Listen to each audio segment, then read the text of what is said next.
Good afternoon, everybody. Hope y'all are doing well today. Do a little follow-up with you from our video a couple days ago.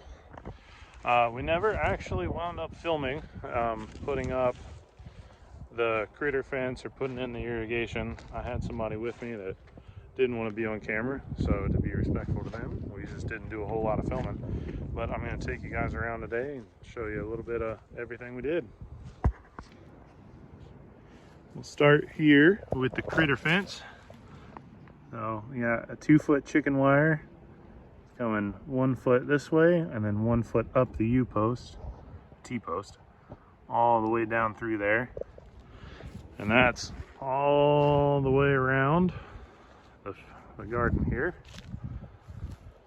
What that's going to do is it's going to keep stuff like rabbits and possums and all sorts of things from digging underneath or being able to chew through the fence right there. It should be enough to deter them. I hope it is. That was a whole lot of work. It took us close to 4, maybe 5 hours to put it all the way up. So put it up all the way around here. It's 300 feet. So definitely wore us out doing that. The other thing we were able to do is we got the irrigation put in. So way down there behind me is the river that we're pumping from. And here is our system.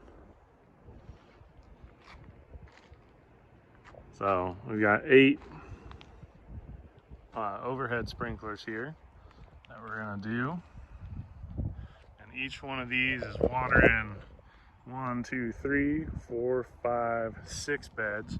A little bit of overlap on these 4-foot beds in the middle, but that'll be okay. I think it'll be just fine. Now, when we put this pump in, we got the line down into the water down there at the river. Got the water primed coming uphill. It's about a 15-foot draw, 15-foot upward draw it has to make to get it up. And then it's probably 200 feet from back there to up here that it has to pump it. And we had only set it up with this first one over here to make sure it worked, and it worked just fine. The issue we ran into is once we plumbed all 8 of these in and tried to test it, that little pump can't produce enough pressure to power all of these all at once. So what I'm down here doing today is I went and got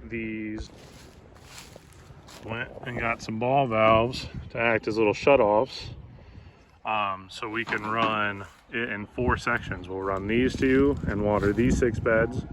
Then we can run those 2 and water those 6 beds, so on and so forth. So instead of being able to do the whole farm all at once, now it's split into quarters, which I think it'll be fine. It'll just be a little bit annoying going in there, turning some off and some back on. But for now, as long as it works, we can upgrade it in the future. So let's get to work.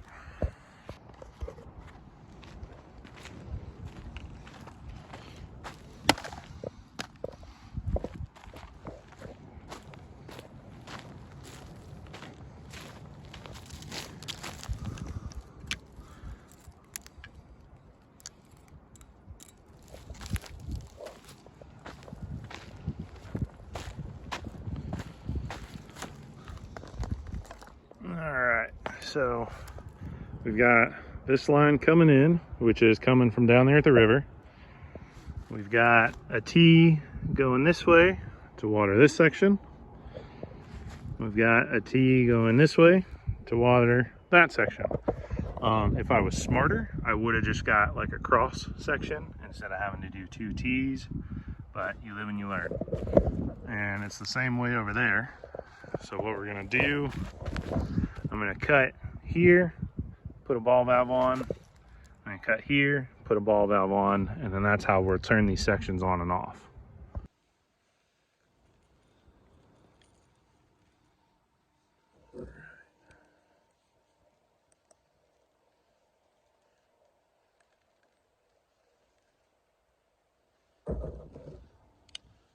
First thing we'll do is we'll make a cut.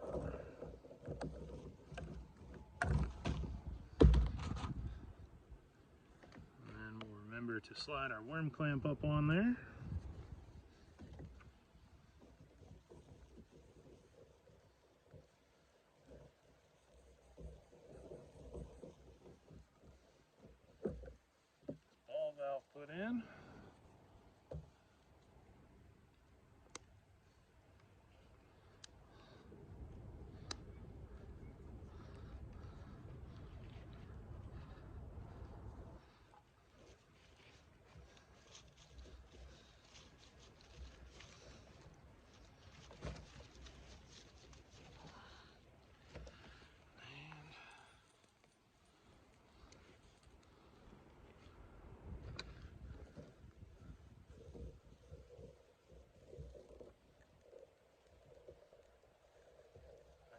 Worm clamp slid up on there and tightened down. And then we just have to do that 3 more times.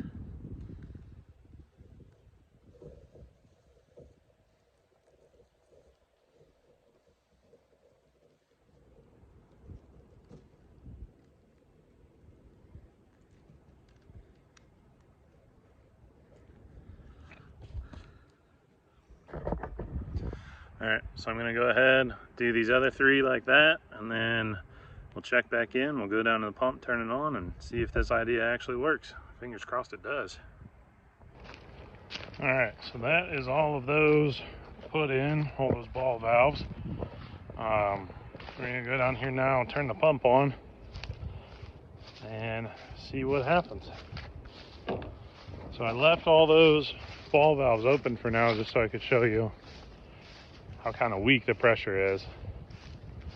And then we'll go through and we'll turn them off one by one and watch the pressure build up, hopefully. All right, down here at the pump, we're gonna get it turned on, get the water flowing up there to the garden. That's our little pump right there. It's a gas-powered 1-inch discharge pump. So this is the line here. Don't mind the 360. Going all the way down here. Sorry about the train. I have train tracks on both sides of this property I'm at. But you can see it down there, heading down to the river.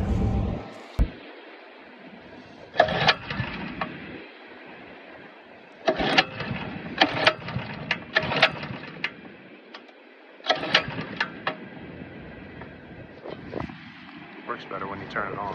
Hold on. There we go. Alright, let's try this again.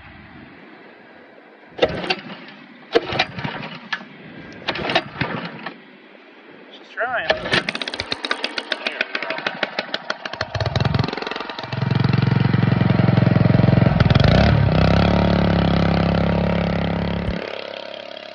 Sorry about the noise.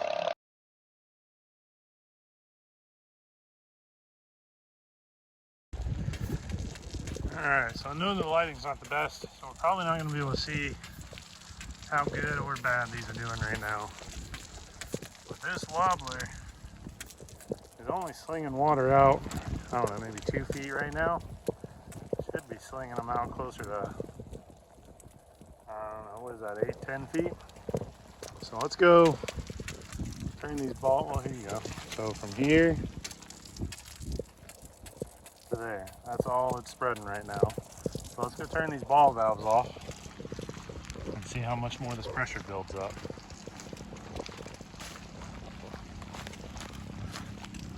There's 1, 2. Oh yeah, you hear the difference already? That made a big difference.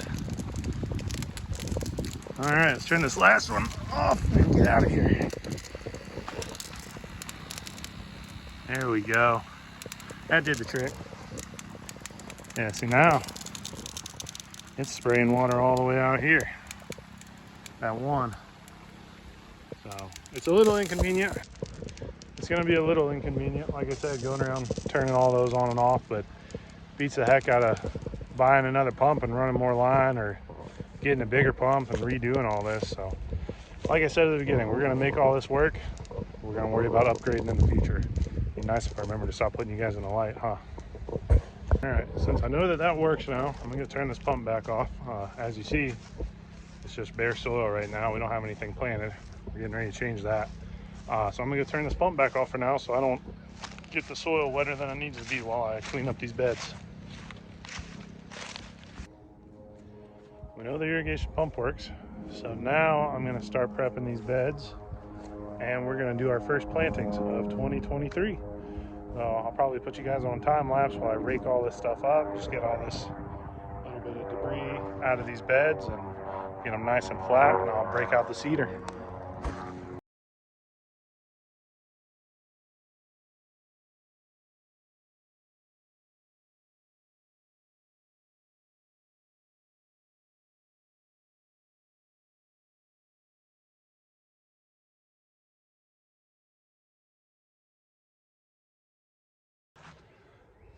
All right, so we got the beds prepped that we're gonna plant.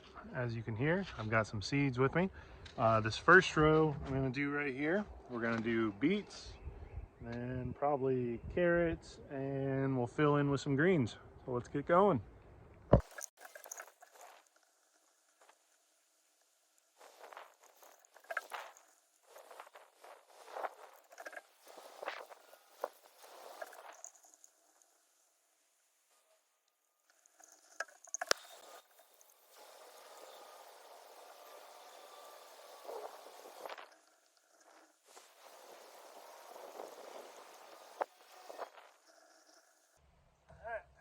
That's it on the first row of beets.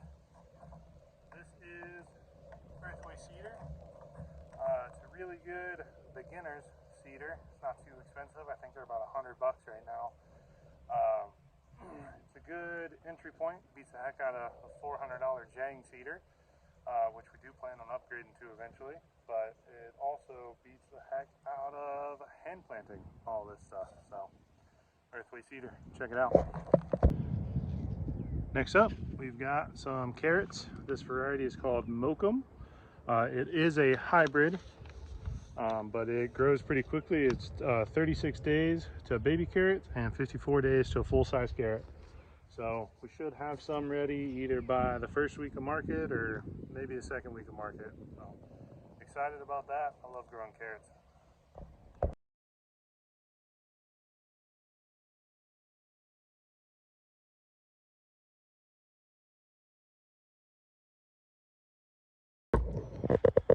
All right, I've got everything planted. We did beets, so we did red beets, gold beets, and Chiaga beets. I'm not really sure what they're called. They're also called candy cane beets. If I could figure out how, I'll insert a picture of it here.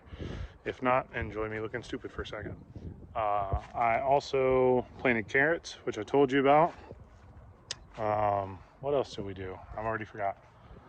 We did baby kale, we did spinach, and we did some white salad turnips. So that's all we're gonna plant today.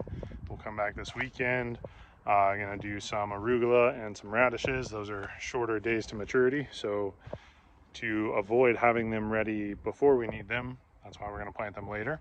I will also bring down some kale and some Swiss chard plants. So we'll do full-size kale as well as the baby kale that I just planted, just to give it a little bit of variety.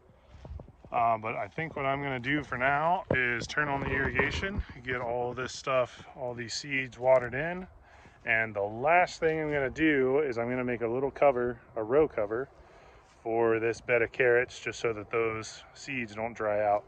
Because carrot seeds are really finicky about if they dry out at all, they won't germ or they'll die. So we're just gonna make a cover to help hold in that moisture. So let's get to it.